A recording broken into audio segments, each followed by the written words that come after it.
Diascofoot, le miroir du football de la diaspora congolaise.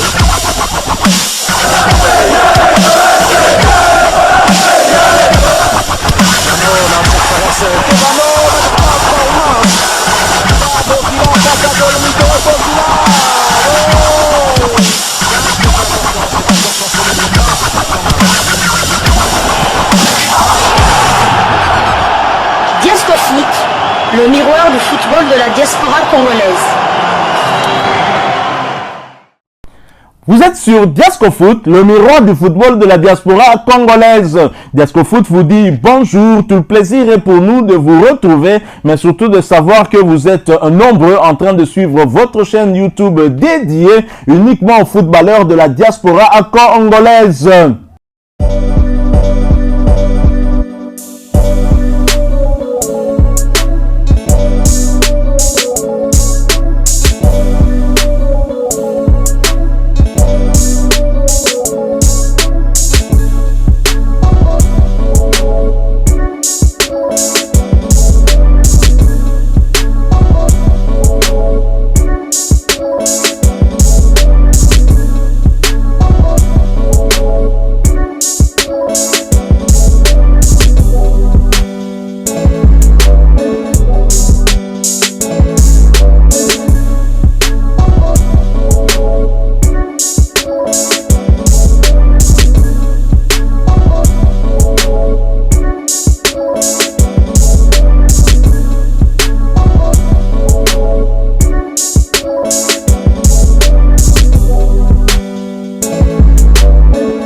J-2 avant RDC Gabon, match comptant pour la première journée du groupe I des éliminatoires de la Coupe d'Afrique des Nations 2023. Les Congolais sont désormais au complet, donc ici à Kinshasa. Le dernier joueur à arriver, c'est Jonathan Bolingui, qui a rallié la capitale congolaise hier après-midi.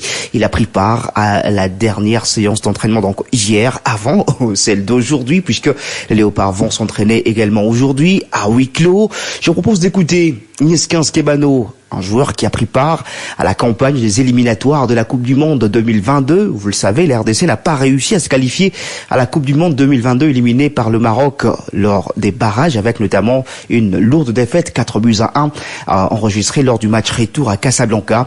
Nieskin Skebano demande aux supporters, bien sûr, de ne pas abandonner leur équipe nationale et d'être toujours derrière les Léopards, ensemble pour aller chercher cette victoire face au Gabon. On l'écoute.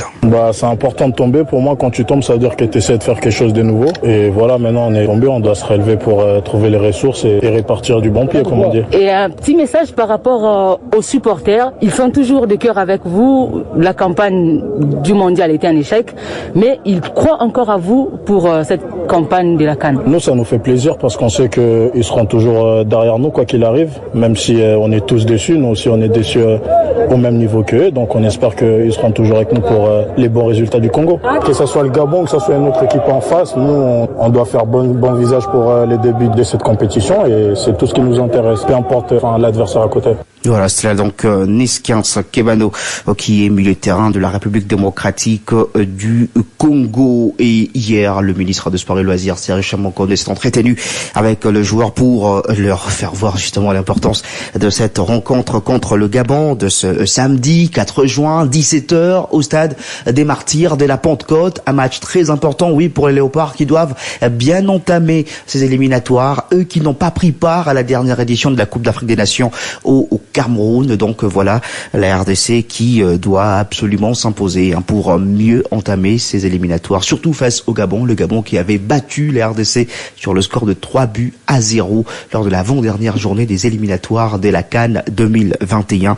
Une défaite qui avait donc condamné la RDC à ne pas jouer la CAN 2021 qui a eu lieu en 2022 au Cameroun. Vous suivrez ce match en direct ce samedi à partir de 17h juste, heure de Kinshasa. Ces éliminatoires de la CAN 2023 ont démarré hier avec 3 rencontres qui ont eu lieu dans le groupe E. Le Ghana a étrillé Madagascar sur le score de 3-0. Dans le même groupe, l'Angola a renversé la République centrafricaine 2-1. Ce sont le fauve du Bazou-Bangui qui avait ouvert le score avant que l'Angola n'égalise et ne passe devant. Le match s'est joué à Luanda et le Congolais César Manzoki, qui a changé de nationalité sportive, a joué ce match. Il est entré à la 56e minute de la partie. Aujourd'hui, il y aura d'autres matchs qui vont se jouer. Non, toujours hier, le Botswana a été battu par la Libye dans le groupe J. Et puis aujourd'hui, dans le groupe D, il y aura 2 matchs. Malawi-Éthiopie à 16h et puis Égypte-Guinée à 19h. Le 2 matchs donc en temps universel. Mozambique-Rwanda 16h dans le groupe L. Et puis Tunisie-Guinée équatoriale 19h dans le groupe J. Toutes ces heures, bien sûr, sont en temps universel. Diascofoot, le miroir du football de la diaspora congolaise.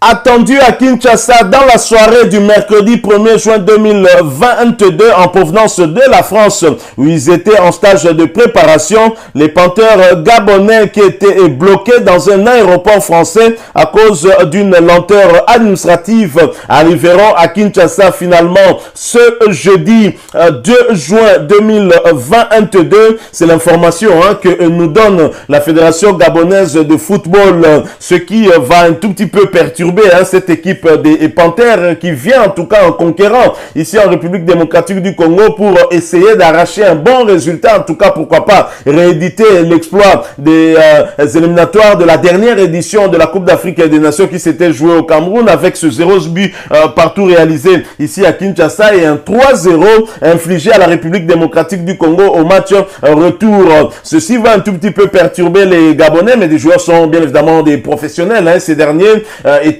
préparés à toute éventualité. Ils ont eu quand même à parfaire leur préparation du côté de la France. Ils étaient très clairement en avance par rapport à la République démocratique du Congo et ce frein sur leur programme d'arriver ici à Kinshasa va peut-être donner aussi à la République démocratique du Congo un petit avantage pour essayer un tout petit peu de diminuer cet écart en termes de temps de préparation parce que les Léopards ont débuté leur préparation, les entraînements du moins sur l'aire de jeu. C'était hier mercredi 1er juin 2022. Donc les Panthères du Gabon finalement seront là ce jeudi, j'imagine, dans la soirée pour affronter le samedi 4 juin prochain la République démocratique du Congo dans le cadre de la première journée des éliminatoires de la Coupe d'Afrique des Nations qui va se jouer en Côte d'Ivoire et cela ce sera en 2023.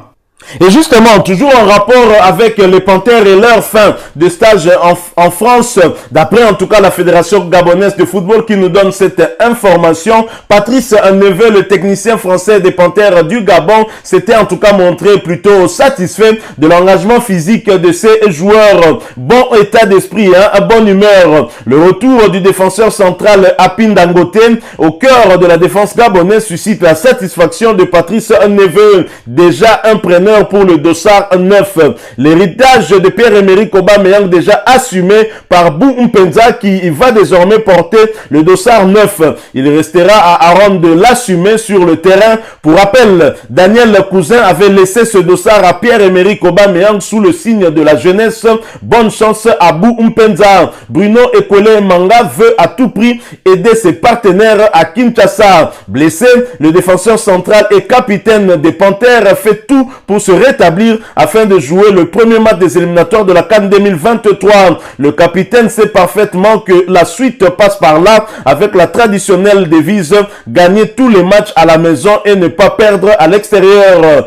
Voilà les Gabonais qui se sont bien préparés du côté de la France, sachant que la plupart de leurs joueurs évoluent en Europe. Il y en a beaucoup en France, il y en a un peu partout dans des championnats européens. Ils se sont bien préparés. Patrice Neveu affiche en tout cas sa satisfaction malgré l'absence des cadres tels que Lemina ou encore Pierre-Emerick Aubameyang qui a pris sa retraite internationale. Mais Bou Mpenza qui est le deuxième joueur le plus dangereux de l'attaque, de la ligne offensive en tout cas des Gabonais, Gabonais, un attaquant très dangereux qui évolue avec les Jackson Mouleka, Marcel Tisserand du côté de la Turquie, sera bien présent et va porter le dossard 9 et les Gabonais qui finalement arrivent un jour après leur programme ici à Kinshasa, et donc on verra bien comment les choses vont se passer. Nous souhaitons en tout cas que les choses se passent de la plus belle des façons. La République démocratique du Congo a à cœur de se venger de ce Gabon qui nous a compliqué la tâche, en tout cas lors des éliminatoires de la dernière édition de la Coupe d'Afrique des Nations. Alors voilà ce que nous avons voulu partager avec vous ce jour en rapport avec les léopards. Si vous avez aimé ce sujet, laissez-nous un maximum de j'aime. Merci de partager avec nous votre point de vue en nous laissant un commentaire. Abonnez-vous sur cette chaîne Diascofoot parce que nous sommes le miroir du football de la diaspora congolaise, et n'oubliez pas d'activer la petite cloche de notification. Celle-ci apparaîtra dès que vous serez abonné. Encore une fois, merci à vous, avec espoir de vous retrouver très bientôt dans un autre sujet d'actualité. En attendant, portez-vous bien et Diascofoot vous dit au revoir.